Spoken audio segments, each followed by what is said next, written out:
Sonetele profetice, Unicosul e Dumnezeu și Unicosul sunt eu, sunt continuarea perspectivelor extinderii Uniunii Europene către Europa Centrală și de răsărit și către Balcani. Pentru că această componentă politica ființei lipsește din integrarea noastră europeană, proiect care se bazează pe valori spirituale. Voi îmi pune acum să ascultați o privire generală asupra alchimiei. În altă viață am fost, așa cum v-am mai spus, Isaac Newton, cel care acum 300 de ani a codificat știința și a despărțit știința de spiritualitate, dar el s-a interesat foarte mult de alchimie. Acest aspect al alchimiei este mai puțin cunoscut pentru că manuscrisele au fost distruse, au fost rupte pentru că umanitatea încă nu era pregătită să înțeleagă un asemenea mesaj. Iată că poemele mele au încercat să codifice aceste simboluri alchimice în poeme dramatice cu personaje simbolice, cu metafore care ilustrează această filozofie a alchimiei.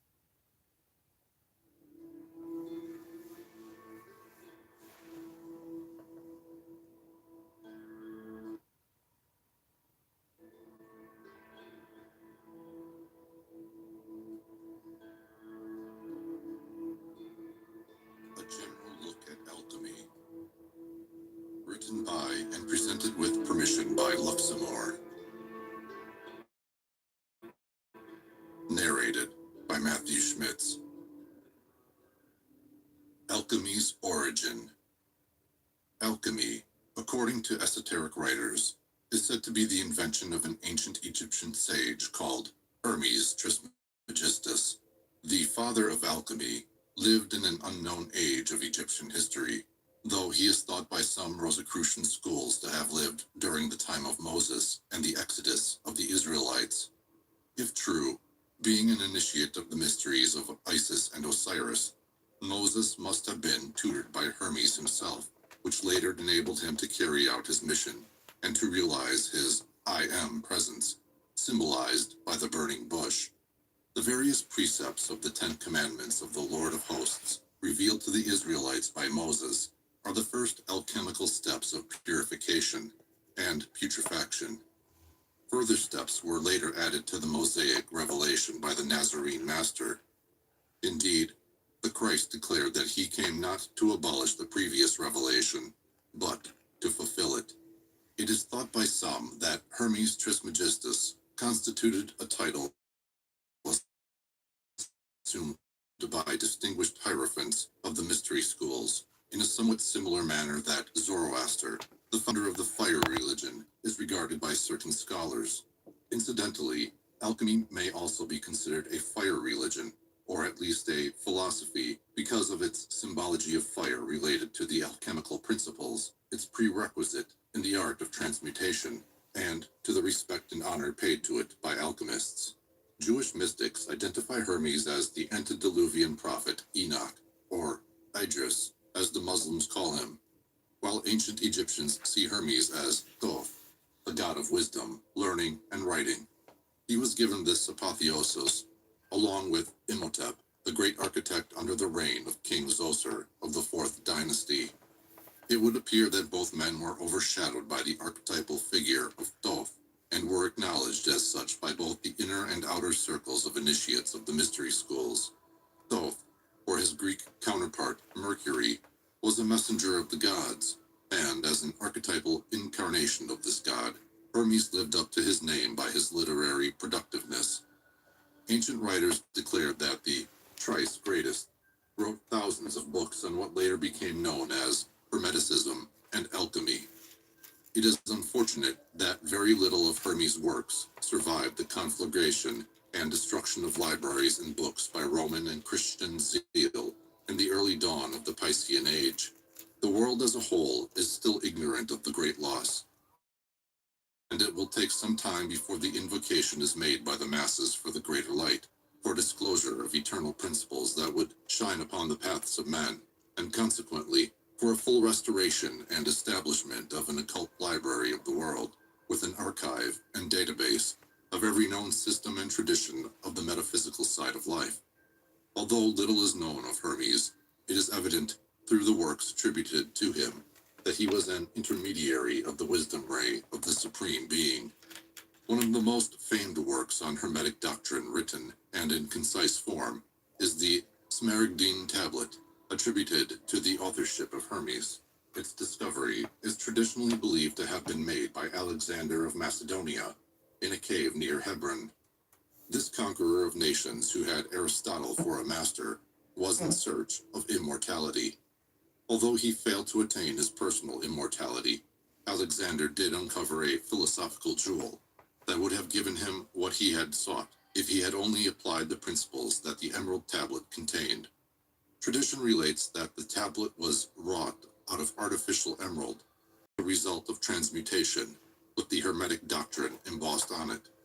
Alchemy, as a philosophy and an art in the Western Hemisphere in the past 2 millennia, existed concurrently in other ancient cultures and civilizations. It was practiced intensely by Hindu yogis and Taoists in India and China. This parallel growth is probably the result of the Great White Brotherhood's periodic presentation of a spiritual method designed for the development of certain types of temperaments and belief framework of those aspirants belonging to it and the Americas.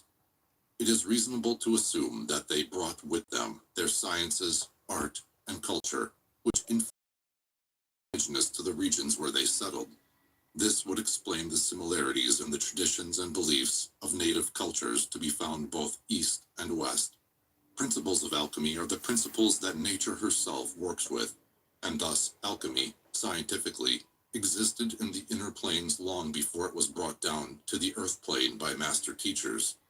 A study of nature's mysteries would reveal to the discerning student that the higher intelligences, the Elohim, and the great architect of the universe utilized alchemical principles to precipitate the starry bodies out of chaos, out of cosmic root substance, or sunyata, as termed by the Buddhist.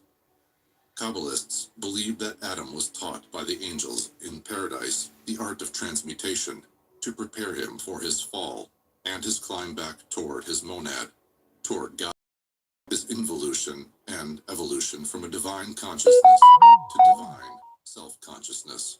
There is no general concurrence among scholars as to the origin of the word alchemy. The consensus is that the word is derived from the word chem, the ancient name for Egypt, added to the Arabic article al, meaning the, thus forming the word alchemy. However, Sir Wallace Budge is of the opinion that alchemy comes from the Egyptian word kemein, meaning the black powder, or ore, which is presumed to be an ingredient in alchemy. No matter where it secured its name, the word alchemy, it would seem, to prominence in the mystery schools in Alexandria. Purpose of alchemy. But just what is alchemy, and what role does it play in the promotion of the welfare of mankind? If alchemy has any true value, it must be based upon eternal values, upon the things that support heaven's purposes. In other words, upon God's plan of humankind's becoming into the true Elohimic image of the divine. If alchemy simply had an earthly objective, masters would not have concerned themselves with it. They would have been considered as something so trivial, so transient, as to distract man from the real work of extricating himself, specifically from his bondage to the carnal self, the kama manas, or animal soul, and generally from samsara. Greed was never the impulse that prompted the invention of alchemy.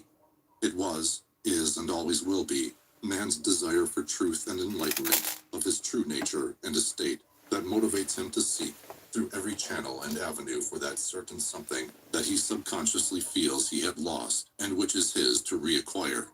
Call it the lost word, the philosopher's stone, or the Holy Grail, it matters not. Alchemy teaches man the principles of regeneration and resurrection, laws of creation and transmutation, laws that will allow man to regain his former estate lost in the fall. This fall from paradise symbolically represents involution of the human life wave into physical matter.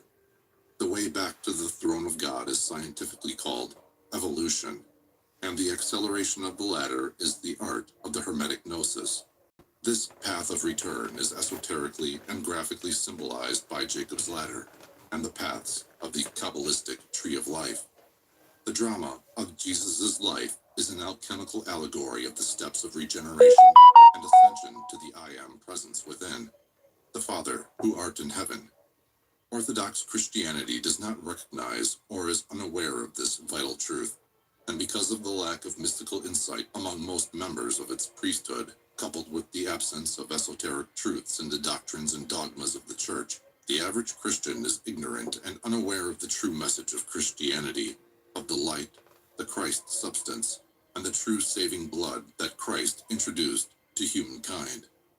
Esoteric Christianity is fundamentally an alchemical science and religion.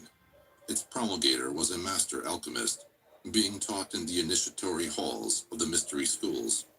It is related in the Gospels how the master transmuted water into wine, multiplied loaves and fishes, and walked on water, all of which were manifestations of the applied principles of alchemy, the Hermetic philosophy. Or perhaps these events were all allegories conveying some spiritual teaching. Alchemy is defined as an art of transmutation and precipitation, the changing of base metals into gold. The work of alchemical transmutation is designated as the labor of the sun. This Eye of Ra symbolically represents the perfection with which nature is gradually unfolding in her creations. At the physical level, the sun of perfection is represented by gold. Alchemy is the science and art which hasten the creations of nature to attain perfection at their own respective level. Gold is the perfection attained by metals and minerals. Minerals, however, are also following another line of perfection, that of its ability to sustain life and consciousness. And man, the acme of organic life, is evolving to the state where he acquires perfection in divine self-awareness. From the above, it can be summarized that alchemy is the art of raising vibrations of an object in order to hasten its development or evolution into a higher expression or state. The result is perfection of the object of the transmutation. Alchemy's transmission to Christendom. Alexandria was the philosophical capital of Egypt, and perhaps the whole civilized worlds in the early centuries of Christianity. Gnosticism, Neoplatonism, alchemy, and Hermeticism flowered abundantly. These philosophies are intrinsically related, and, to comprehend the royal art fully, the student of alchemy is advised by master teachers to be familiar with their doctrines. Alexandria's golden age of occult philosophy did not last long, for the reptilian mind of the fallen angels had seized control of the rising new religion of Christianity. No offense to our Christian brothers and sisters, the philosophical sons and daughters of Hermes were persecuted and murdered brutally by Christian fundamentalists and fanatics. Fear and hatred were aroused among the masses, and the ousting of the so-called pagan religions from the land ensued. One sad event was the cruel assassination of Hypatia, an illustrious daughter of the mysteries. The widow Isis and propounder of Neoplatonism, she hardly had a philosophical equal during her day, and this caused the envy and jealousy of a certain priest who contrived her murder. During the decline of the Roman Empire, the secret doctrine, or the ancient wisdom, were passed on to the guardianship of the Arabian and Persian mystics. The tenets of occult wisdom were later incorporated into the Muslim faith, with its higher aspects promulgated secretly in the traditional oral manner in certain sects, orders, and mystical groups, such as the Sufi and Dervish orders, and among the community of Druzes in Lebanon and Syria. In the 8th to the 11th centuries AD, In the era of the golden period of alchemic Islamic culture, we hear of eminent names in the field of the royal art, such as Al-Farabi, Razes, Geber, and Avicenna. These men studied the mystery teachings and occult wisdom of the Egyptian and Greek schools. They were most notably influenced by Hermetic, alchemic, and Neoplatonic ideas, and the knowledge that they acquired was synthesized with Islamic and Sufic doctrines. The Sufi adepts produced one of the most beautiful symbols of the spiritual unfoldment and progression, the rose. Its symbolism is comparable to the lotus, adopted by Hindu mystics. The Knights Templar was an important link between both East and West, between Islamic culture and the world of Christendom. The alchemical doctrine was passed on by the Sufi adepts to these Knights of the Holy Sepulchre, as the Templars were originally called. Even the mythical Christian Rosenkreutz of Rosicrucianism is said to have acquired his occult knowledge from the Sufi masters and adepts in Arabia. After the days of the disbandment of the Templar order by Philip the Fair of France and the death sentence of their last Grand Master, Jacques de Molay, in 1314, the surviving knights sought refuge in various countries, and in England, some of them founded an alchemical order which later became known as the Elder Brothers of the Rose Cross. It is said that this order comprised 33 members, and that this group exists even to this very day in our computer age. When the believers of Allah invaded and settled in Iberia, they brought with them the secret teachings. Colleges were established that had mysticism, metaphysics, and alchemy in the curriculum. With the establishment of the various schools, the ancient wisdom finally took definite root in European soil, and it spread gradually throughout the other regions of the continent. This expansion was no doubt the result of the efforts put forth by the spiritual hierarchy of this planet. Man's evolution is divided into certain steps, stages, and cycles, and these have timetables or schedules associated with them. It was expedient that the flames of truth and freedom be given to the custodian of the Islamic world, if it were not to be extinguished by some of the ungodly minds of Christendom of the Dark Ages, which would have caused a setback to the divine plan already established. The deviation from the right use of free will by Christian fundamentalists had made them unsuitable vessels for the Christic wine. In spite of exoteric Christianity's blind attack on the light that gave it birth, the esoteric circle continued its existence clandestinely, preserving the secret teachings of Jesus and transmitting it to a selected few who had the vision of the divine plan within their hearts and minds. Idris Shah, the eminent Sufi of contemporary times, mentions in his book, The Sufis, how an Englishman, one Robert of Chester, was instrumental in 1144 AD in introducing alchemy to the Christian world by translating an alchemical manuscript originally written in Arabic. There were many others like him, for bearers of the flame were not few. Levels of alchemy. Most of the principles of alchemy conveyed to the public were made up of images, mandalas, and jargon.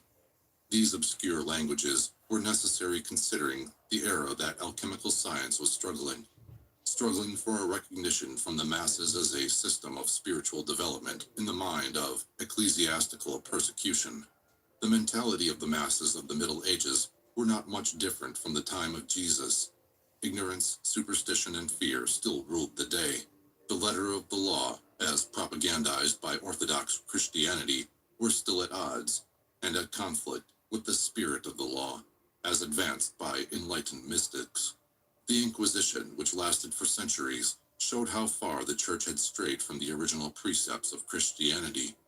The Christ taught love, forgiveness, charity, and kindness.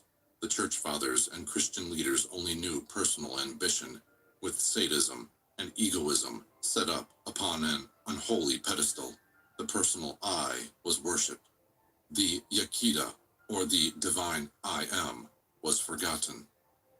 Neophytes of the mysteries were given the keys of interpretation of sacred literature when they were accepted in the various secret brotherhoods.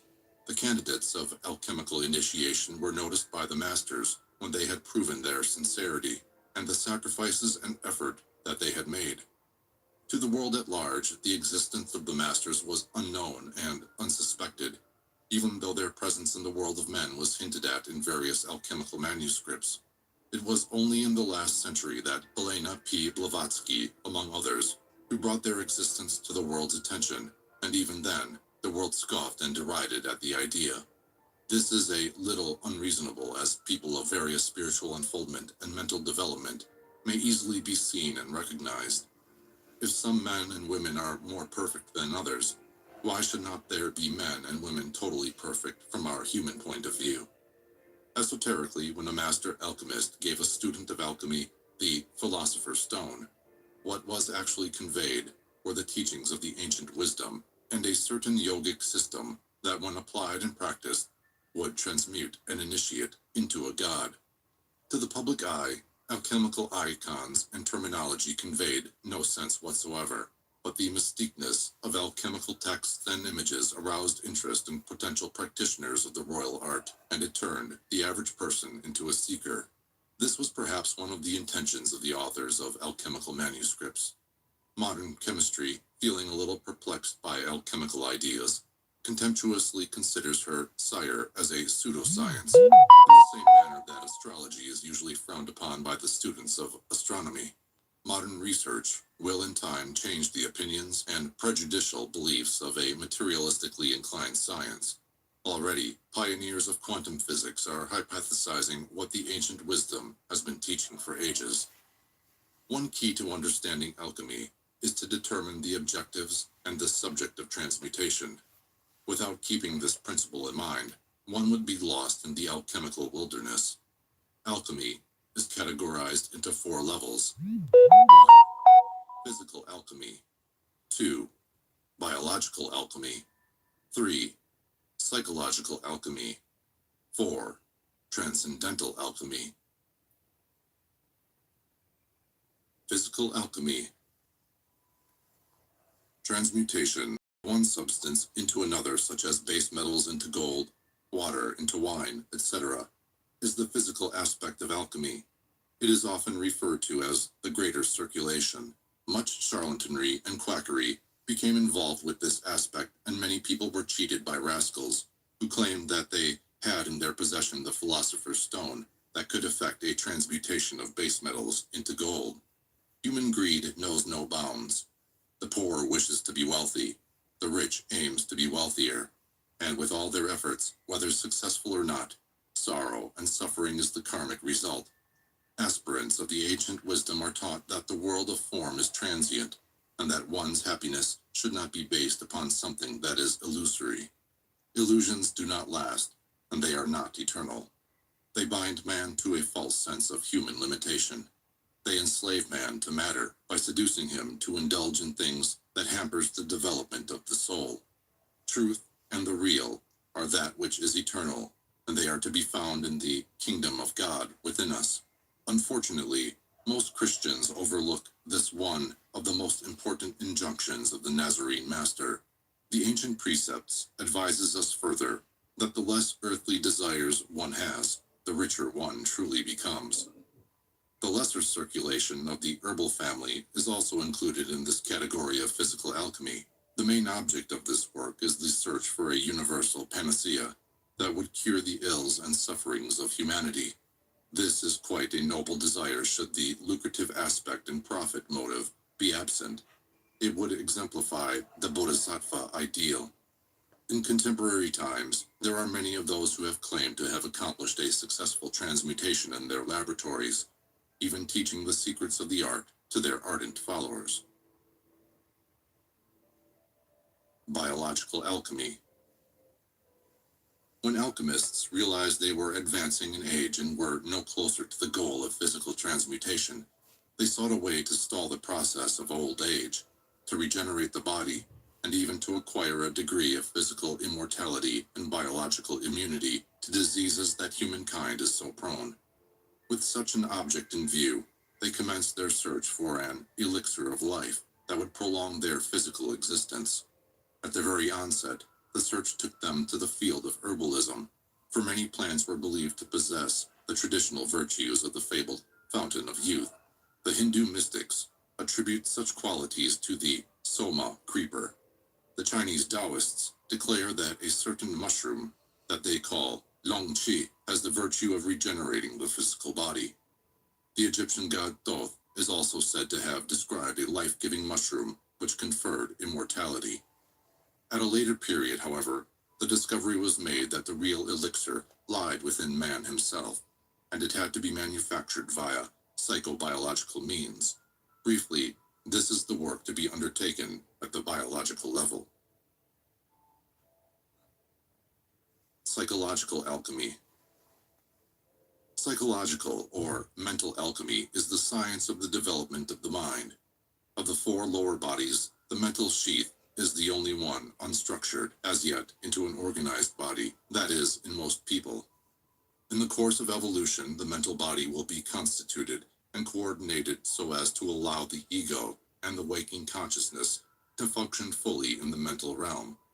The secret doctrine of H.P. Blavatsky tells us that in the fifth round, the mental body is expected to be fully developed. Mental alchemy accelerates the evolution of the mind. It permits its practitioner to acquire in the fourth round what nature intends humankind to attain in the next, with her somewhat languid process. Mental development entails the development and the refinement of the following abilities, qualities, and faculties. 1. A universal attitude and perspective. 2. Imagination. 3. Concentration. 4. The ability to reason inductively, deductively, syllogistically, analytically, analogically, etc. 5. Mental quietude. 6. Abstract thinking. 7. Divine thinking. 8. Mental receptivity. 9. Visualization. 10. Discrimination, or viveka. 11. Detachment, or vairagya. 12. Meditation. 13.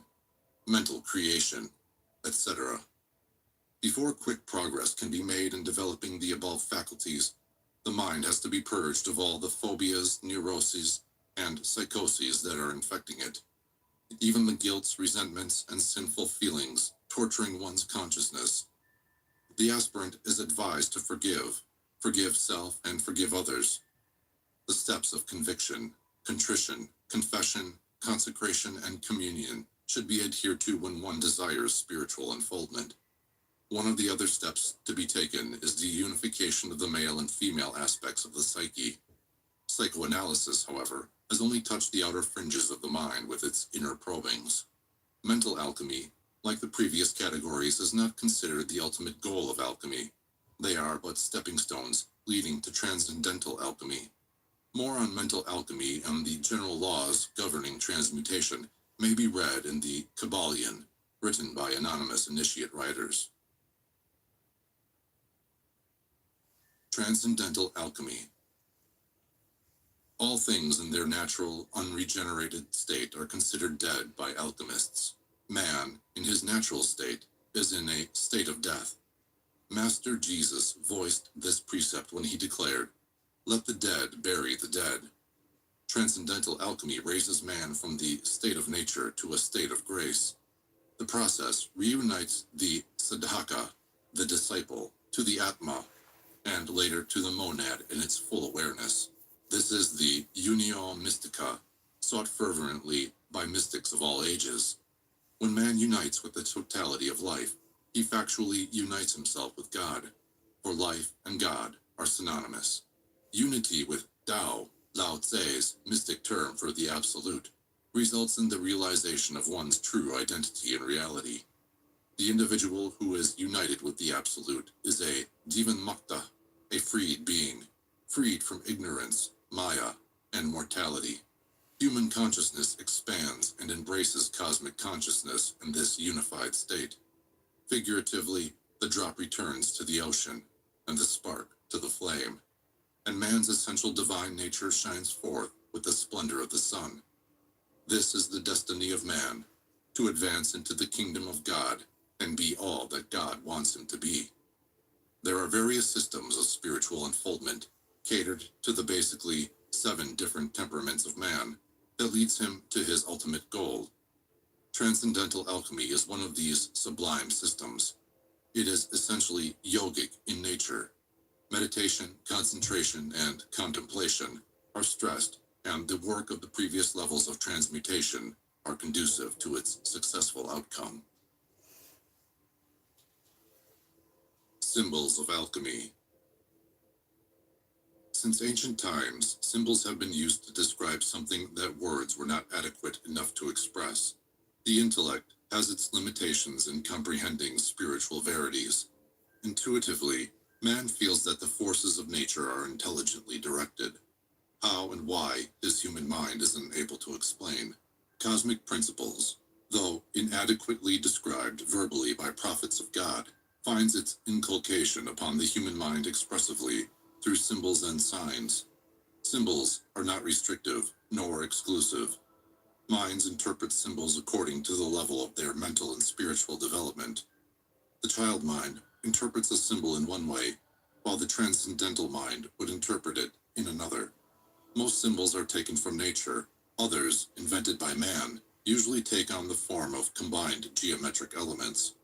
Examples of the former are the snake, which symbolizes regeneration, the scarabaeus, immortality, mountains, obstacles, etc.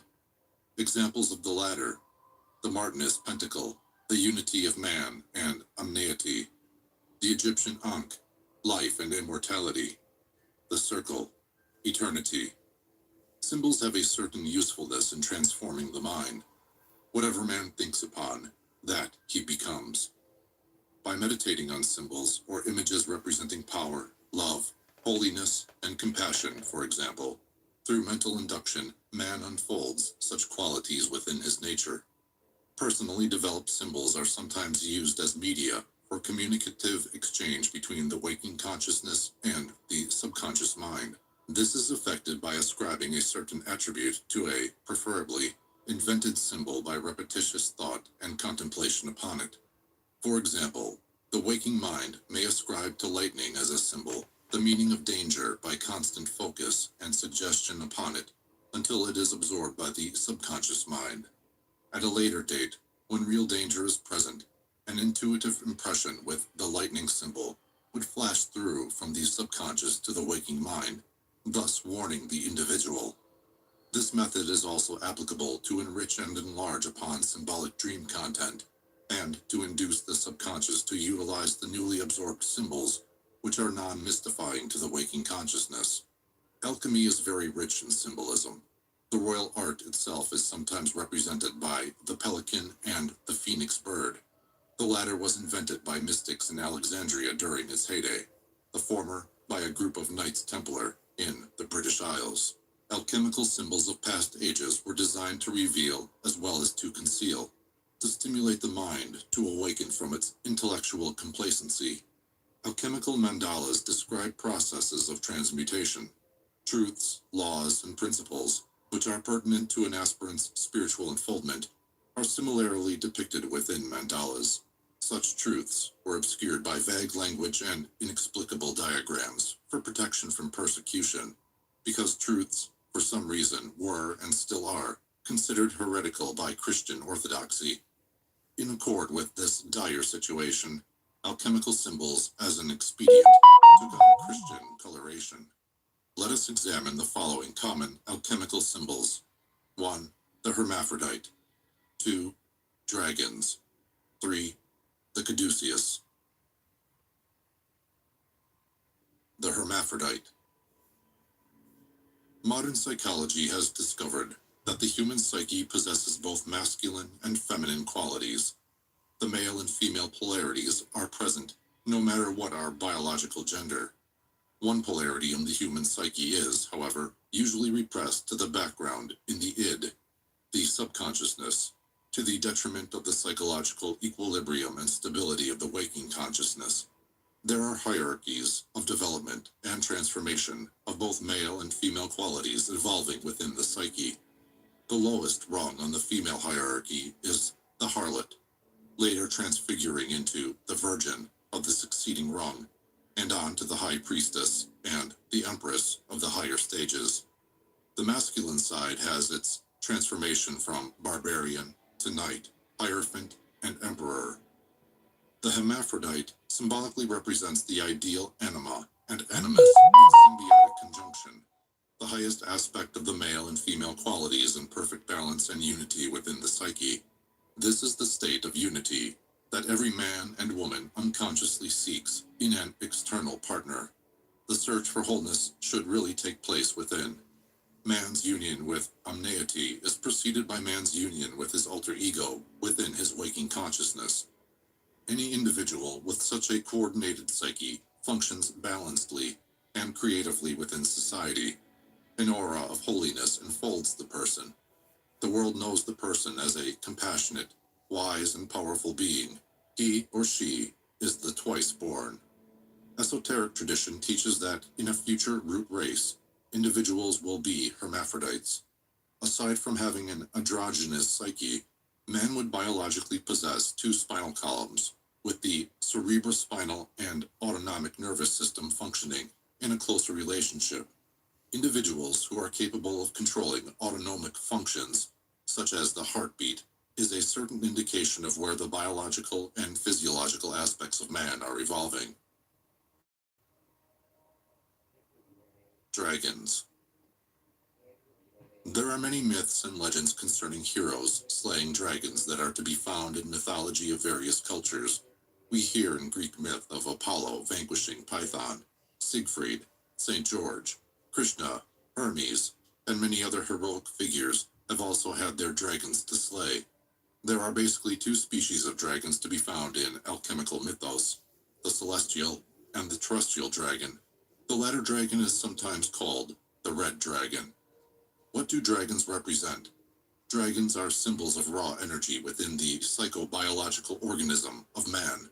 The terrestrial dragon, in the microcosm, is the kundalini fire nesting in the khanda. In the average person, this energy is used mainly in sexual gratification and indulgence in sensual activities. Slaying the dragon symbolizes the tapping of this energy for higher uses of the ego. The student hero utilizes the sword, symbolic of the will, to overcome the beast within. Does so by directing the kundalini fire upwards toward the brain centers via the channel called sushumna, stimulating creativity of a higher order as a result. Illumination is the consequence of the internal marriage that takes place between the negative kundalini force and the higher positive Christic force, symbolized by the celestial dragon, within the Holy of Holies of the sanctum within the cranium. In a symbolical sense, the hero is smeared by the dragon's blood, making him immortal. The resurrected kundalini is sometimes represented by the phoenix bird. The individual who has his kundalini raised permanently and hissing through the third eye is honorably called a naga, a Hindu mystic term for dragon or serpent. With the experience of illumination, the naga realizes the oneness and unity of life. The naga is known for his wisdom in his words, actions, and behavior. Master Jesus is presumed to have praised the enlightened nagas by exhorting his followers to be as wise as a serpent. Dragons occasionally represent the unresolved and repressed energies to be found in the psyche, the monsters of the id, such as phobias, neuroses, guilt feelings, and the like. From the geoterrestrial angle, dragons represent certain currents of magnetic energy found in certain parts of the Earth's terrain. They could perhaps be called chakras of the planet. They also correspond to acupressure points in the body of man. Ley lines are likewise associated with geoterrestrial dragons. The Knights Templars had certain knowledge in this regard. They knew how to determine the locations of magnetically charged regions. Such hallowed grounds were chosen as sites for cathedrals, chapels, and temples. Dragons are sometimes associated with the body, soul, and spirit of man. The caduceus.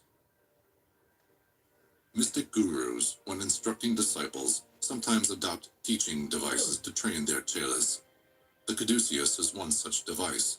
It represents the major nadis, or subtle nervous system, to be found in man's occult anatomy. The caduceus, or staff of Mercury, is composed of a rod with two snakes intertwined around the rod. The rod represents Sushumna, an etheric counterpart of the spinal cord. Within the Sushumna, there are other subtle nerves, channels of refined energy. They are called by yogis Vajrini, Chitrini, and Brahman. The Sushumna extends upwards and outwards into the overself as the Sutratma. Pingala and Ida are two of the nadis depicted by the snakes. The junctions where the snakes and rod meet are symbolic of the major chakras. Vagabond yogis sometimes carry bamboo staffs with 7 knots on it to represent Sushumna and the chakras. Atop of the caduceus rod is a knob.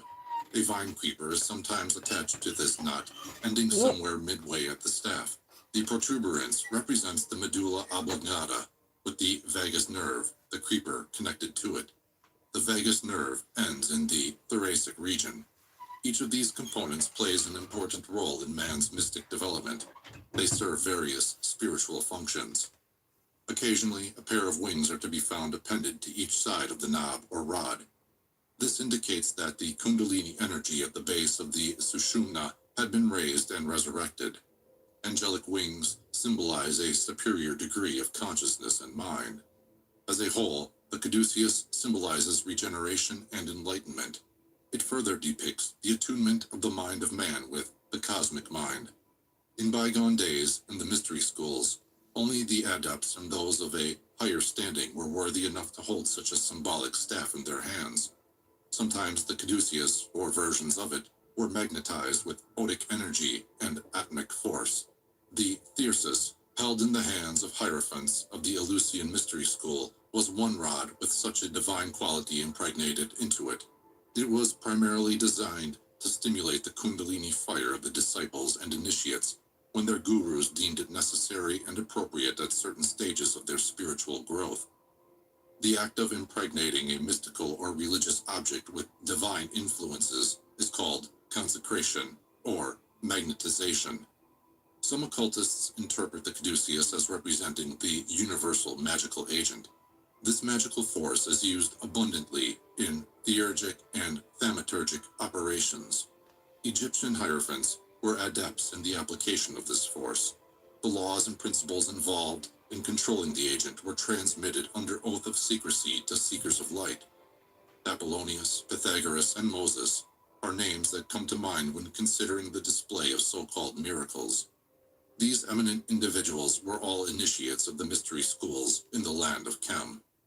Nowadays, the caduceus is an emblem employed by the medical profession.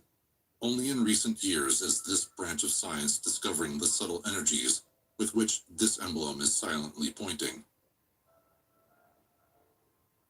Themes of alchemy. Alchemy, no matter what its level of application, is essentially psychic in nature. All of the laboratory processes described by alchemists take place mainly in man's consciousness. Consciousness is the key to transmutation. God consciousness is the secret of the royal art.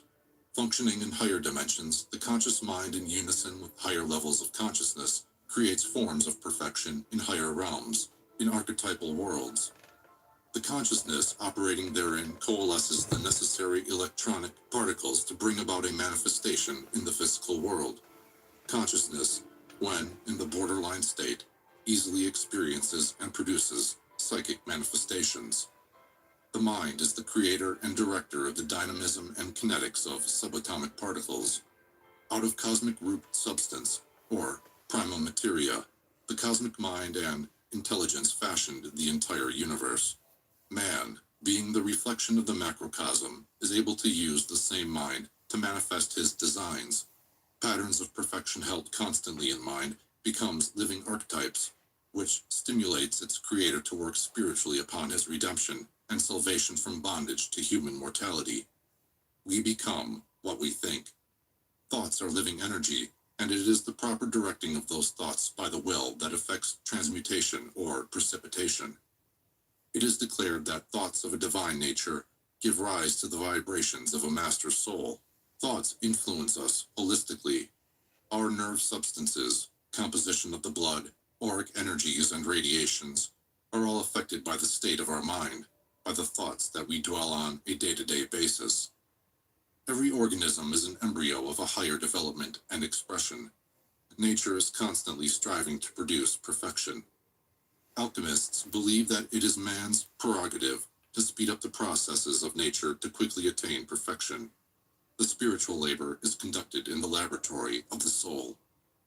From the Absolute's point of view, we may speculate that everything is perfect, for everything does not truthfully exist. Everything is his being. All is God in his omnipresence. God is immanent and transcendent. Perfection is a divine quality ever present within nature and man. This innate divinity is stressed by spiritual gurus. The "know ye not that ye are gods" precept is emphasized repeatedly. From the relative point of view, imperfections are to be seen everywhere. Man's earthly mission is to transmute this disordered condition, this cacophony of man's evolving principles, by attuning with the rhythm of the cosmos, with the dance of Shiva. To understand the esoteric science of alchemy, it is necessary to elaborate upon the above through discussing briefly the following alchemical themes. 1. The philosopher's stone. 2. The first matter. 3. The seed. 4. Mercury, sulfur, salt. 5. The seven metals. 6. The universal panacea. 7. Fire. The philosopher's stone. The philosopher's stone is a catalyst that transmutes an object to its highest expression. With the application of the stone, for instance, base metals are transformed into gold. Men are changed into gods. The stone is a prime requisite in alchemy and hermeticism. Without it, the state of regeneration and resurrection are not attained. Legends of mystical stones are to be found in various cultures. For instance, Taoists refer to their stone as the stone of wisdom. The Burmese called theirs the stone of live metal. Muslims venerate a stone that lies reposed in the Kaaba. This stone is said to be a fragment of a meteorite. It is traditionally believed to be white in hue, but because of the sins of men, it turned black. There is a stone called Sintamani, said to be a state jewel of the mystical and mythical city of Shambhala. Shambhala is believed to exist in the etheric plane above the Gobi Desert. Esoterically speaking, Sintamani, or the love jewel, represents the perfect expression of the Anahata, or heart chakra, the enlightened mind, or bodhicitta. When a seeker is told to acquire Sintamani, the unfoldment of the heart chakra is meant. This has its parallel with the Grail quest, in that, microcosmically speaking, a spiritual principle within man is the object of the search. This is further supported by the tradition that King Solomon's temple was built without the sound of tools. A certain stone called shamir was used to fashion the temple. Esotericists know that the temple refers to the causal body, the vessel clothing the monad, the spirit of man. The temple, or the causal body, is built with the shimmering stones of virtues, good works, and an enlightened mind. These are nourishment that beautifies the temple. Perfect love is truly a catalyst. Its power transforms human expression into that of the divine. Love is an aspect of the Buddhic component within man. Alchemically speaking, it is described as the gluten of the white eagle. From the above, it can be gathered that the philosopher's stone is no stone in an ordinary sense. This is stressed repeatedly by alchemists in their writings. They declare that the stone is made out of the first matter and is composite of the four elements. The stone is believed to be hidden within man. Powers of the Godhead are ascribed to this fabulous stone. Its appearance, so say the alchemists, is unsightly to look at, and is to be found in filth, and is valueless to the majority of men. Since there are various categories of alchemy, it is probable that the stone differs at each alchemical level, taking on a different characteristic and nature. Aside from love, other aspects of God, of omneity, can be said to be the stone, such as supreme reason, wisdom, power, and light. These qualities all have the ability to purify and illumine body, mind, and soul. To acquire the stone is to discover truth, reality, and the absolute, the fixed, the non-aggregate. And this is the magnum opus, to experience and to know reality veiled by the adversary, deceiver, opposer, or Maya. It is the sublimest work any person can do. It fulfills the old adage, man, know thyself.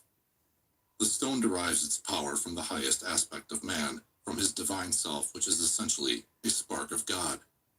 Christ is sometimes described as a stone, a cornerstone that is also at the same time its peak, which architecturally describes a pyramidal structure in the above sense.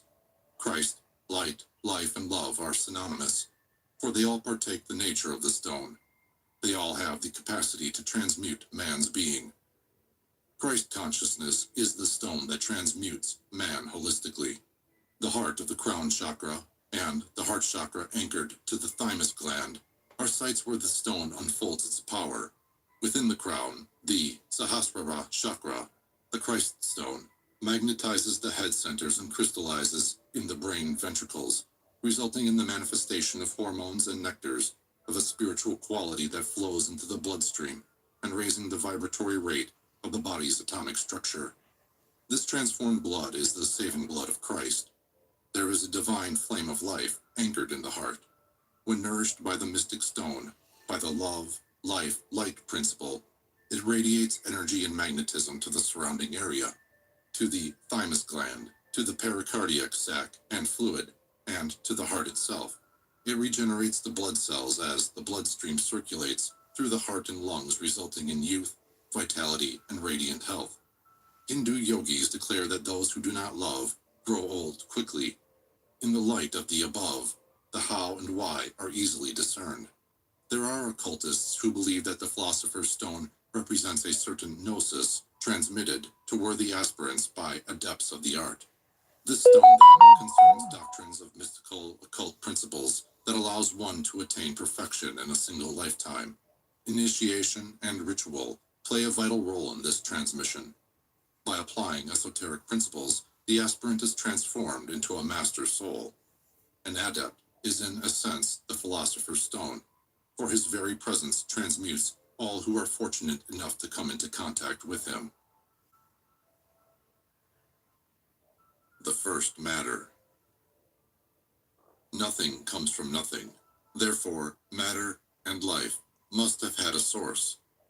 The absolute is that source. It is the supreme reality, and it is constantly emanating and absorbing back into itself the energies and intelligences that manifest universes into existence. Out of the absolute, there is an effluence of Prakriti and Purusha, cosmic root substance and cosmic mind consciousness, intelligence. These two principles are personified by Shiva and Shakti. Cosmic root substance is the prima materia, the first matter, or chaos, from which all elements and substance proceed. It is spirit energy, unconstructed as yet into particles of matter by the cosmic mind. Hindu mystics sometimes call first matter Akasha, meaning space. Cosmic mind creates by presenting a form, a thought form, a blueprint of the intended manifestation, and coalescing around it the required substance from the prima materia. First, the fluidic energies are concentrated into electrons, protons, and other subatomic particles. They are later combined to form an atom, which possesses the germ of the seed, the atomic number, and structure of the blueprint and thought form of what it will eventually become. Atoms are then grouped to molecules, which are later formed into a mass cognizable by the senses. The substance then fills the form image, the husk of the seed. The mind of man, being part of the cosmic mind, has the potential of creating in a similar manner as the supreme creator. Only when man truly reflects the image of his creator will he be given authority to do so. Alchemists declare that the first matter is to be found within man. Actually, our whole universe is permeated with it. It is everywhere present, but nowhere manifested until magnetized by the mind. Differentiation between matter and consciousness is solely an illusion existing at the surface of reality. The many, in its relative existence, can be reduced to one, the absolute, the supreme being. Kabbalistically speaking, the fruits of the tree of life are absorbed into Ein Sof, and Ein Sof Hour. These are reduced in their essence to Ein, the one, the all, the unknowable. The seed. In a figurative sense, the alchemical seed, just like an ordinary seed, possesses both germ and husk, the male and female qualities. As applied to alchemy, the germ is the atomic number and the DNA of the substance, while the husk is the form that the substance would fill. Thought forms are seeds. They are blueprints that manifest in the physical plane when magnetized and substantialized with the first matter. Alchemical seeds are archetypes, the essences or germs of manifestations, and that which is in the process of being manifested. Everything has a seed, a conception of what a thing is destined to be. Mind, the director, the philosopher's stone, nourishes seeds with prima materia. The following are the probable steps used by medieval alchemists for a transmutation on the physical level. First, the base metal is molten down. The heat of the flame has a transforming effect on the molecular level. Secondly, at a certain point of the operation, the mind of man comes into play, controlling and directing at atomic and subatomic levels, changing the vibratory rate, the atomic number, and structure into gold. It is said that to make gold we must have gold. This does not refer to the adding to base metals a piece of gold. This seed of gold is a seed in the form of an electronic pattern or blueprint of gold, held in one's higher consciousness. The mind must be in a gold consciousness state. On a transcendental level, to transmute oneself into a god, one would require a god pattern, a god ideal, visualized and meditated upon. Once the picture is perfected, one assumes or identifies oneself with it, keeping it constantly in mind even after the meditation session. This would result in an increased vibratory rate of the various principles composing man. Technically, the mind of man synchronizes with the god archetype, and by magnetic induction is transformed into the god. Visualization, or mental imaging, is the method used with which the archetype is established. Precipitation may occur instantly, as in a paranormal manifestation, or after a lapse of time depending on the nature and magnitude of the archetype. The processes described above appear to be one of the great hermetic secrets of the Egyptian mysteries. The methods correspond with the practices of Vajrayana in Tibetan Buddhism, as for instance, the discipline of the divine pride of being a Buddha. Ethically speaking, before man attempts to put the forces of nature into action, it is expedient that he contemplates as to the worthiness of his designs. If his designs do not fit nor fulfill divine requirements, then bringing them into manifestation would simply be a violation of cosmic law, and consequently may be regarded as an operation of black magic. According to Martinism, it is this very violation of the law that brought about the fall of Adam Kadmon. Mercury, sulfur, salt. According to alchemists, mercury, salt, and sulfur are the threefold aspects of all phenomena, to be found in all compounds of a mineral or organic nature. It is postulated that by differing the proportions of each aspect in a compound would cause a transmutation to occur. Mercury, as well as salt and sulfur, are not the common vulgar materials so used to effect a transmutation. This is made clear by exponents of the royal art. Esoterically, mercury represents spirit, salt, body, and sulfur, soul. Every phenomenon and object in nature is believed to possess these three attributes. It is thought that by separating each aspect of an aggregate substance, purifying and then recombining them, the result would be a total refinement of the object. Philosophically speaking, mercury is the mind, salt, will and wisdom, sulfur, love. The three are components or principles of the philosopher's stone, and they work potently to transmute any base metal or character into golden perfection. Without these principles, the coveted stone is ineffectual in its capacity to change vibratory rates. Sulfur molds a person into a balanced individual, with the desire and motive to act creatively. Salt actually bestows the individual with the will and power to act, while Mercury, the intellectual principle, is the coordinating factor of both sulfur and salt. Mercury, sulfur, and salt together with the mysterious Azoth, the divine fire, or Skamayim, are the attributes of the stone, and they work wonders when applied knowledgeably.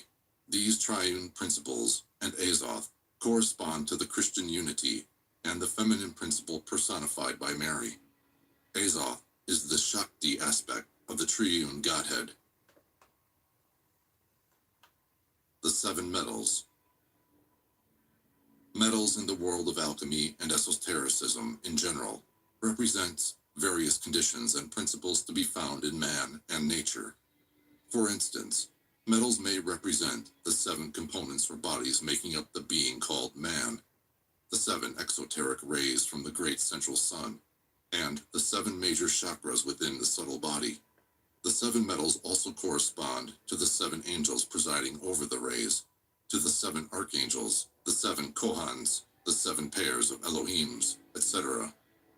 Symbolically, the seven metals represent the seven planets known to the ancients, counting also the sun and moon, which are not planets proper, but a solar body and a satellite. The correspondences are as follows: gold, sun; silver, moon; lead, Saturn; mercury, Mercury; tin, Jupiter; iron, Mars; and copper, Venus. The true subject of alchemy is man. Man is the object of the transmutation. The alchemist is at once the subject and the object, the operator and that which is operated upon. Metals are associated with elements of man's character. Pure gold is the character of a perfect person. It is the manifestation of that perfection already inherent within man's highest principle. Within the etheric body, the chakras are the microcosmic planets. In Gichtel's Theosophia Practica, a diagram is shown of a human being with the position of the orbs placed in the body. This indubitably reveals the fact that the chakras were known by Occidental mystics in the past centuries and played an important role in their spiritual tradition. The seven seals in Revelation is indeed another revelation of this fact. The universal panacea. Compassion is one of the ego's highest feelings for other life units who are struggling in the business of living. The sense of unity with all life around is an indication of one's growing realization of God. Being my brother's keeper is no longer a burden to such a person advancing in the spiritual path. It is a dharma, or duty that one feels a privilege in obeying, of being true to self. It was because of such a sense of duty that spiritual alchemists embarked upon the search for a universal panacea to cure the ills, suffering, and pain of a fallen humankind. Pain, illnesses, and imbalances may be found in various levels of the microcosm: the physical, emotional, mental, etc. The universal panacea in general can be said to be principles and laws of God that would establish harmony and health if applied. Physical pain and illness are the result of a lack of prana, or the life force, or mamiya, as Paracelsus called it, into the psychobiological system. This interrupted flow is mainly the result of a psychic condition unleashed by negative thoughts and emotions. When the channels, or prana influx, are purified, when the yin and yang, the positive and negative polarities within the body, are well balanced, when the four elements residing in the body are in a state of equilibrium, then health should result. There is a higher source of the life essence that is rayed from the great central sun, directly to the monad and down to the atma of man, and this is associated with the flame of life residing in the physical heart. Daily devotions to the flame within and to the Father who art in heaven causes a descent of the essences of life, of the atmic fire, into the quaternary vehicles of egoic expression, and results in a regeneration of the whole psychobiological system. A surplus of the life force within the body is radiated out and forms of an aura of protection around the corpus. There are, however, major terminal points where the life force flow out in a concentrated state. The hands are just two of these terminal points. The energy radiated out from these chakras are called by various names: Od force, animal magnetism, nerve energy, etc. Egyptian mystics of bygone days called it Sa'ankh. There is an interesting concept concerning the above principle and the Atmic fire. When concentrating and meditating upon the Atma, the higher forces tend to flow more abundantly, and this energy, together with the solar, lunar, and earth prana, when imbued upon a substance such as water, would cause the fluid to be charged with life essences capable of restoring the sick into wholeness when consumed by them. This magnetically charged water can be considered as one of the manifestations of the elixir of life, the nectar of the gods, or the universal panacea. Tantric icons of deities are sometimes depicted as holding a vessel of nectar in their hands. Evidently, a certain law and principle are indicated by this mudra. Practitioners of meditation would do well to experiment holding in their hands a cup of water during meditation and consuming it directly after the meditation session. The result could be invigorating and vivifying to the psychobiological system, reinforcing the vital forces already present. Fire. Fire is essentially divine, emanating as it does from the Godhead. God is a consuming fire is a well-known expression to be found in Holy Scriptures. Fire purifies and accelerates the motion of atomic particles. It increases their vibration. Fire is a creative principle, a divine tool in Shiva's hand, transforming and transmuting matter to spirit and spirit to matter. Heraclitus considered fire to be the first principle from whence all things owe their existence. By fire, he meant the divine fire, the skamayim of the Kabbalists that is continuously being outpoured by Ein Sof. The center of this emanation in our solar system is the sun. In man, it is the monad. This indicates that all that is essentially fire. Man, the monad, is a spark of fire from the great central sun. All of man's principles are fire in lesser manifestation and intensity. A spark of the monad lies hidden in man's heart. Fueling this flame with daily devotions of right action, right thought, right speech, meditation, and prayer increases the power, wisdom, and love of the divine nature of man. This is spiritually represented by the threefold nature of the heart flame, the fleur de lis.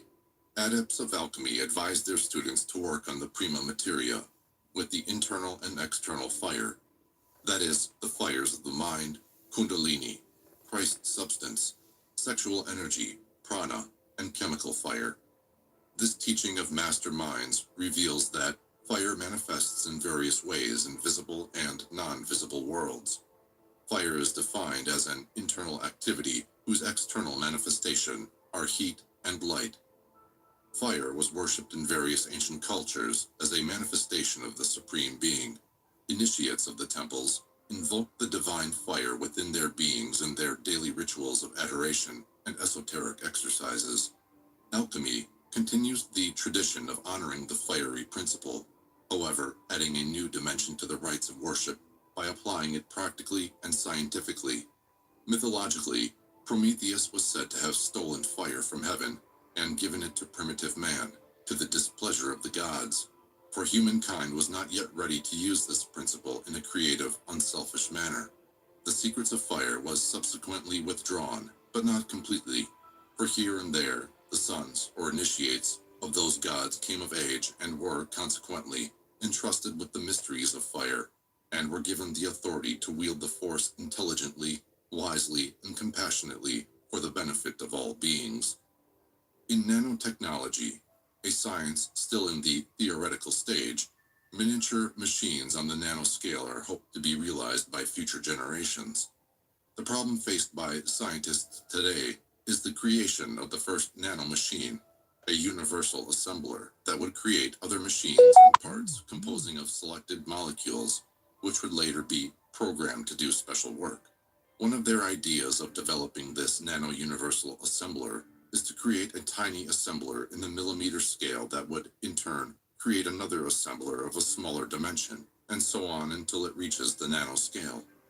This technology, when realized, has a wide range of applications in the fields of medicine, ecology, and industry. The potential for abuse is also inherent. In a sense, this infant science is related to alchemy, for its development is applicable in the art of transmutation and precipitation on the physical level. Using their own terminology, it is the fires of the alchemist's mind that is the universal assembler. Fire fascinates and hypnotizes man, almost bearing him away to higher realities, as allegorized by the myth of Zeus in the form of an eagle, snatching away Ganymede to the heavens. The closer one approaches God's fiery presence, the more one is cleansed of all karmic sins, lodging and ossifying the four lower bodies. Steps in alchemy. Every spiritual system has its steps or phases of development. The Kabbalist has his guide in the fruits and the paths of the tree of life. Mahayana Buddhism teaches its adherents the various bhumis, or grounds, that has to be passed. Other traditions, such as Sufism and yoga, similarly have designated the rungs of the spiritual ladder. The 33 degrees of Freemasonry has its prototype in the vertebrae of the human spine. Kundalini is supposed to climb 33 rungs before she is crowned in the Sahasrara chakra. The patriarch, Jacob, was shown in a vision how to climb that spiritual ladder. In alchemy, teachings differ as to the number of stages required. Some adepts propound 5, 7, 9, 12, or even 14 steps. We choose to deal briefly with the following 7 steps. 1. Sanctification. 2. Purification. 3. Putrefaction. 4. Fermentation. 5. Combustion. 6. Regeneration. 7. Atonement. Sanctification. Sanctification is the act of consecration, of rendering holy an object, or in the case of the spiritual path, the act of committing or consecrating one's life to an occult, esoteric purpose and objective. This step is undertaken when one, like Caspar or Melchior, who saw the star and was determined to follow it despite obstacles, obstructions, and hindrances. Psychologically, the determination to follow and see a project to its ultimate conclusion can be said to be an expression of sanctification. Sanctification is an initiation which offers a test of one's sincerity, of being true to oneself, to one's principles, and to the vows undertaken at the time of sanctification, which may or may not be in the form of a mystical ceremony. Once a person is sanctified, the eyes of the spiritual hierarchy are focused upon him, guiding, guarding, inspiring, and strengthening his newly born Christ mind, as symbolized by the Nativity. Every step of the way brightens the aura of the alchemist, expanding his consciousness and mind to greater frontiers, to greater realities. He develops a keener sense of awareness, comprehension, and appreciation of cosmic verities. The alchemist, sanctifying his life, never ceases to disperse from his 4 lower bodies the heavy particles that bind him down to mortality and limitation, and incorporating within his principles the atom of an ethereal nature, conducive to his functioning in higher planes of consciousness. Purification. Purification is the result of the diet, the spiritual discipline which the alchemist undertakes. By strict adherence to the laws of a spiritual ethical code, the process of purification goes underway. Purification is processed under 3 principles. 1. The raising of the vibratory rates of the atomic structures and atoms within the lower components of man. 2. The dispersion of foul matter and toxins which corrupts the sheaths. 3. The prevention of the accretion of heavy atoms which densifies the sheaths and entombs the soul. In esoteric Christianity, purification is represented by the baptism. The soul, being washed in the fluids of the cosmic sea, gradually changes its garments into Christ's substance and emerges into a new world of light. The first Adam donned clothes of skin. The last Adam dons the apparel of the spiritual body. Purification is an ongoing process. It never ceases as evolution never halts to the point of non-progression. Impurity in man results in a negative attitude and behavior pattern, a tamasic expression that makes a man sluggish in his ways. Records of karmic sins lodge in the heart seed atom and in the four lower principles. To the clairvoyant eye, these are seen as blackish-grayish clouds resembling the pollution emanating from an industrial center. The alchemist purifies and purges these astral, physical, and mental toxins from his system by living in harmony with the Tao and by undertaking spiritual exercises designed to cleanse his being. It is the dark substances that prevents man's union with God and with the freedom to function in higher planes of consciousness. Love, life, and light are detergents that washes and baptize the soul in the River Jordan. Such divine qualities should be allowed to unfold within one's nature. Putrefaction. All things go through the change called death, which is really a transformation into a new state of expression. Only forms change. The energy ensouling the form, or which gave form its expression, can never be destroyed or annihilated. Molecules may break from its mass, atoms may disunite from one another and explode into a shower of electrons. But with all of this apparent destruction of identity, a law so profound operates, which gives birth to a new being arising from the ashes of the old. Putrefaction is an intensification of the process already commenced in the previous steps. Astral and mental toxins are dispersed from the spiritual structure of man by the cleansing force, the holy fire, and disintegrating and decomposing the effluvia of the lower realms parasiting upon man's fears and ignorance, making it possible for the laying of the foundations for the transmutation of tomb into temple. Like the Freemason, the alchemist has to construct a temple not made with his hands, a temple worthy enough for the occupation and operation of the ego. In this purifying stage, the alchemist resembles a cocoon who works upon itself internally. Habitual thoughts and emotions that are not of an ascended master quality are decomposed and released into the cosmic incinerator. The principle of change is symbolized by the transfiguration of Jesus.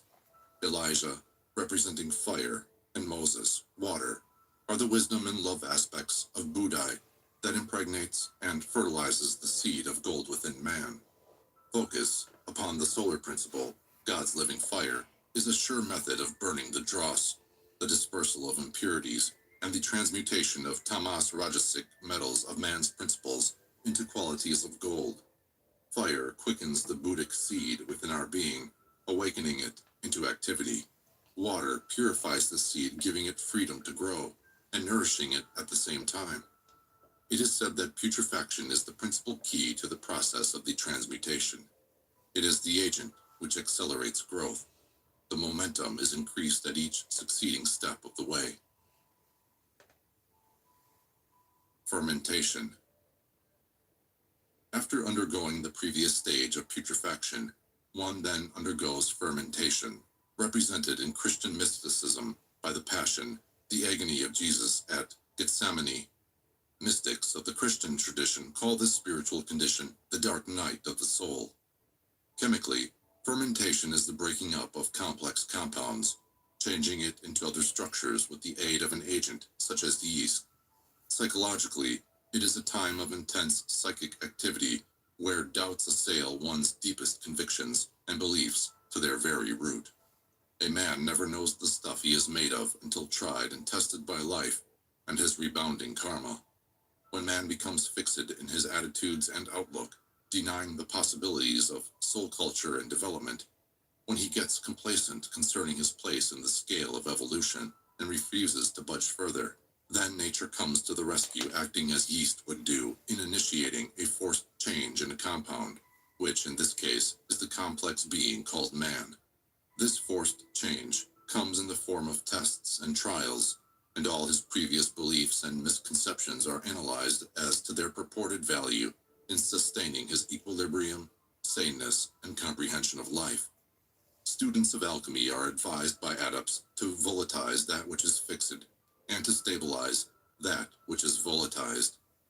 Esoterically, this implies that one has to liberate oneself from all delusions, glamour, illusions, and the ignorance of not knowing, to shift one's focus from the unreal to the real, and to live in eternity and truth.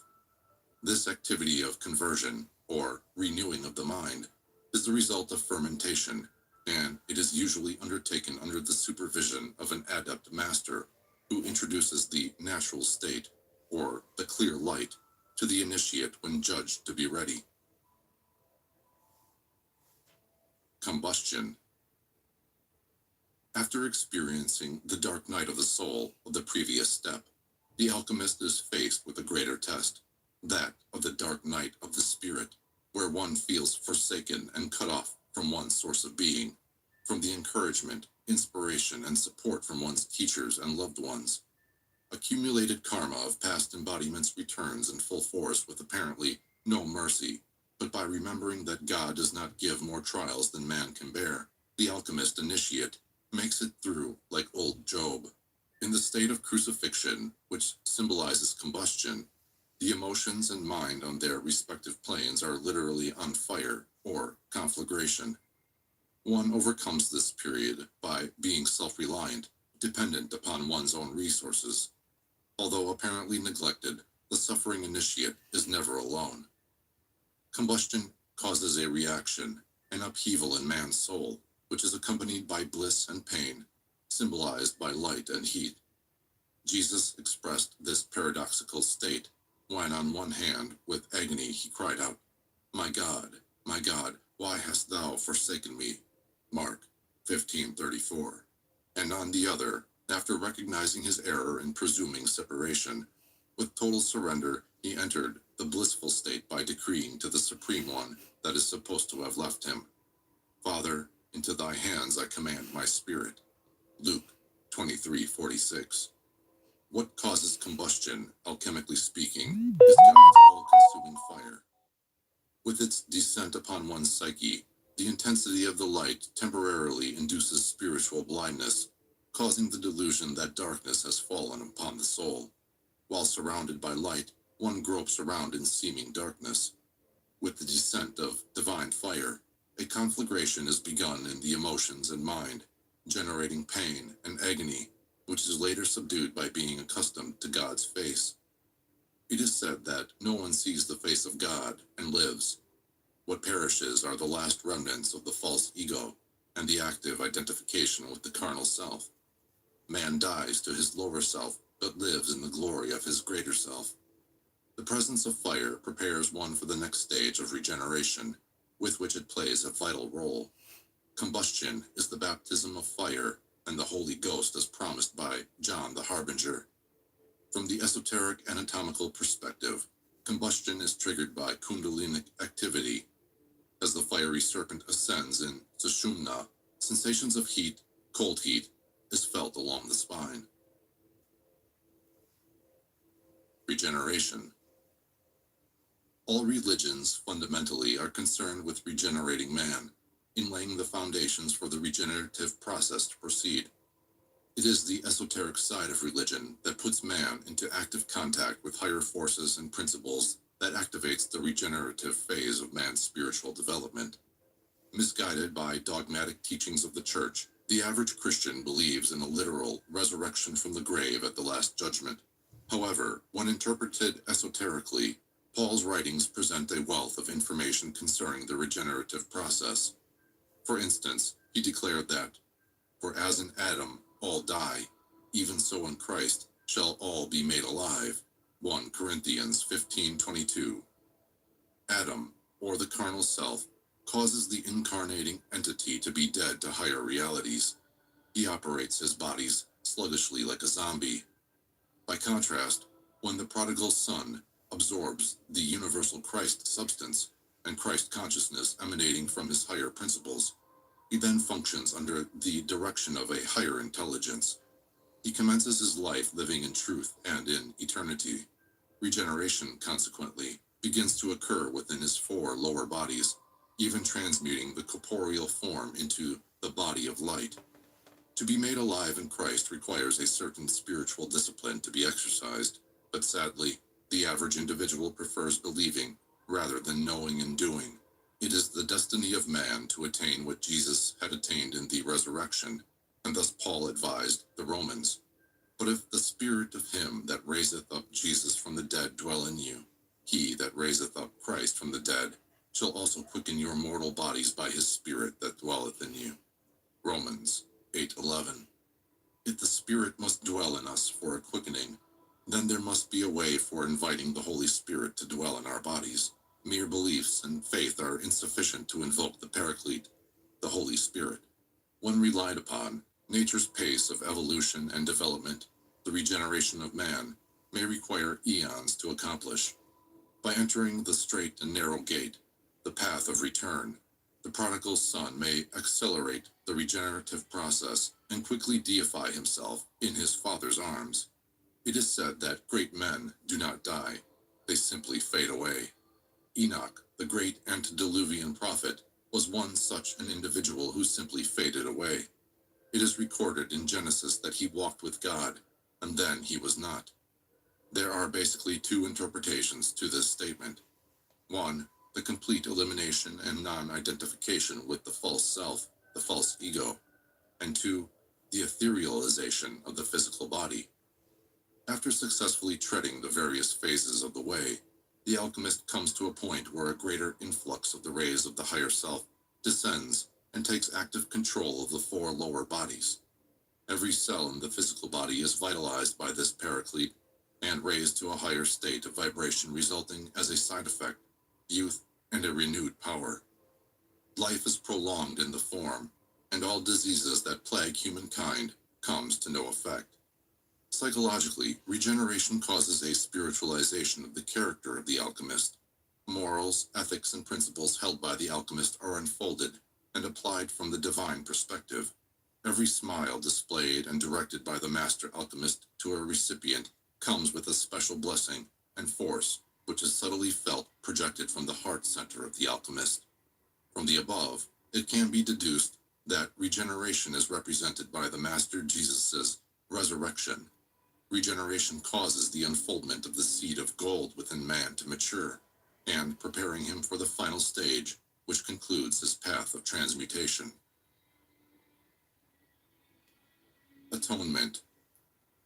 Exoterically, atonement is the reparation of any wrong or injury done to another. Esoterically, atonement is at-one-ment, the unio mystica, or oneness between man and God.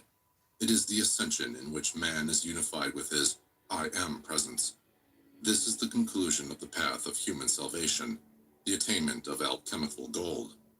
Many tests and trials have been passed, many initiations undergone. The seed of the tree of life planted in man's Edenic consciousness has matured and is bearing fruit of God qualities. Man attains his highest state by personal effort and labor, and not by depending upon another's merit and endeavors for his exaltation into the light. This differentiates the master soul from the puerile human being. Oneness is reality. Differentiation and separation are illusory, the projection of Maya. As man unites with the One, he assumes the resemblance of the One. He has grown into God's image and becomes the Son initiate, the symbol of wisdom, the center of power, or the heart of things. The initiate, by virtue of being one with his Son principle, is an enlightened mind and illumined being. Atonement is the culmination of the alchemist's spiritual labor in the long process of purifying, refining, and improving the quality of his metals. The principles of right thinking, right speaking, and right action, some of the elements of divine thinking, are conducive in effecting the transformation of the various sheaths. The alchemist lives in a state of constant meditation and prayer, 24 hours a day prior to his ascension. Like the Sufis, the names of Allah are continually upon his lips and mind. The spiritual practice of zikir, or remembrance, is applied devotedly by the maturing initiate. The alchemist is an active seeker for the kingdom of God within. In esoteric Christianity, the principles or the panacea for attaining the transcendental state and expanding the consciousness to embrace solar consciousness is given as conviction, contrition, confession, consecration, and communion. Conclusion. Whenever man stalls in his evolution, the intelligences of the spiritual hierarchy offer a way out in the form of a new religion, philosophy, science, or art.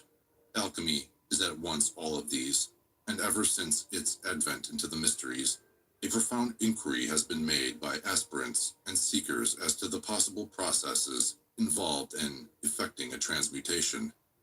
Confused by jargon and the real goal of alchemy, the average student of alchemy spends wasted time, funds, and energy trying to probe the secrets of the science.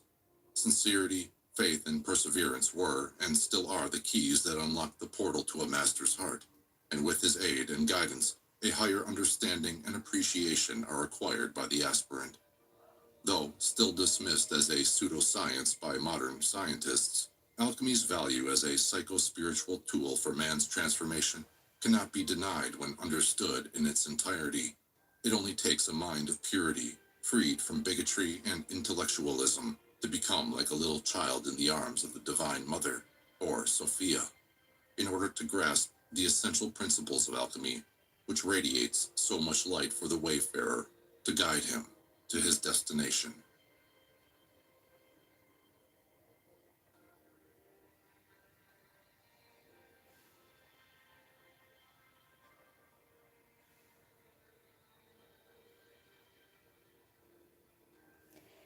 Thank you for your attention. I hope that my poetries will bring you illumination, enlightenment, and peace at the soul level.